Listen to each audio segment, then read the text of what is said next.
Hi అండి అందరికీ. ఇవాళ మరి ఇంకో శారీ తోటి మీ ముందుకు వచ్చేసాను. ముందుగా గోల్డెన్ బీడ్స్ 3 mm క్యాప్స్ అలాగే కుచ్చులన్నీ రెడీ చేసి పెట్టుకున్నాను. ఇప్పుడు స్టిచ్చింగ్ అనేది చూసేద్దాం. ముందుగా శారీకి నాట్ వేసుకోవాలి. ముడి అండి. శారీ అనేది రివర్స్ చేసి పెట్టుకున్నాను, ఎందుకంటే ముళ్ళన్నీ పైకి వచ్చేటట్టు. ప్రతిసారి కుచ్చు కట్టేటప్పుడు శారీ అనేది వెనక్కి తిప్పి కుట్టడం అనేది కష్టంగా ఉంటుంది. ఇలా రివర్స్ చేసుకుని కుట్టుకుంటే ముళ్ళన్నీ పైకి వచ్చేస్తాయి, తర్వాత శారీ తిప్పుకోవచ్చు. ఇలాగా ముందుగా ముడి వేసుకోవాలి. తర్వాత 5 గోల్డెన్ బాల్స్ ఎక్కించుకోవాలి. 5 గోల్డెన్ బాల్స్, 3 అండి, ఇంకా 2,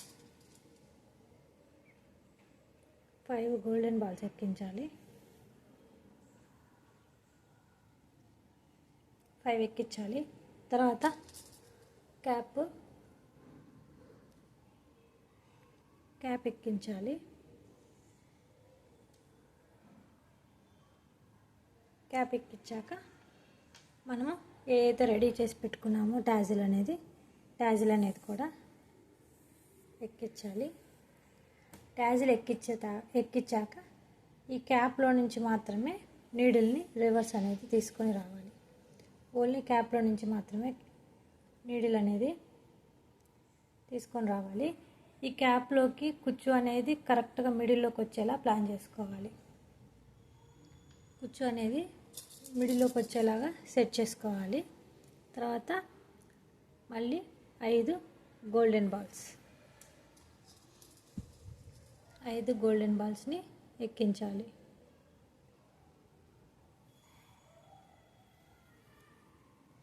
5 గోల్డెన్ బాల్స్ ఎక్కించాక ఒక 1/2 ఇంచ్ గ్యాప్ తోటి మనము చీరకి అనేది ముడి వేసుకుంటే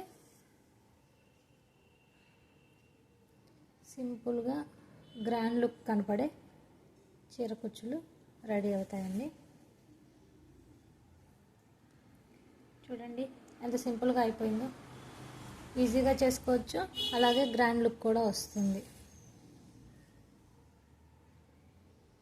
ఇలా శారీకి ముడి వేసుకున్నాక ఈ కుచ్చులో నుంచి శారీలోకి థ్రెడ్ని తీసి కట్ చేసుకోవాలి. ఇలాగా శారీ మొత్తం స్టిచ్ చేయాలి. స్టిచ్ చేశాక చూపిస్తాను. చూడండి, కుచ్చులన్నీ పూర్తయ్యాక చీర ఎంత అందంగా ఉందో. సింపుల్గా స్టిచ్ చేసుకోవచ్చు, అలాగే ఈజీగా కూడా ఉంటుంది. చూడడానికి గ్రాండ్ లుక్ వస్తుంది. మీకు ఈ కుచ్చులు కనుక నచ్చినట్లయితే నా ఛానల్ లైక్ చేసి సబ్స్క్రైబ్ చేయండి. ఇలాగే మంచి వీడియోస్తో మేము ముందుకు వస్తాం. Thank you for watching.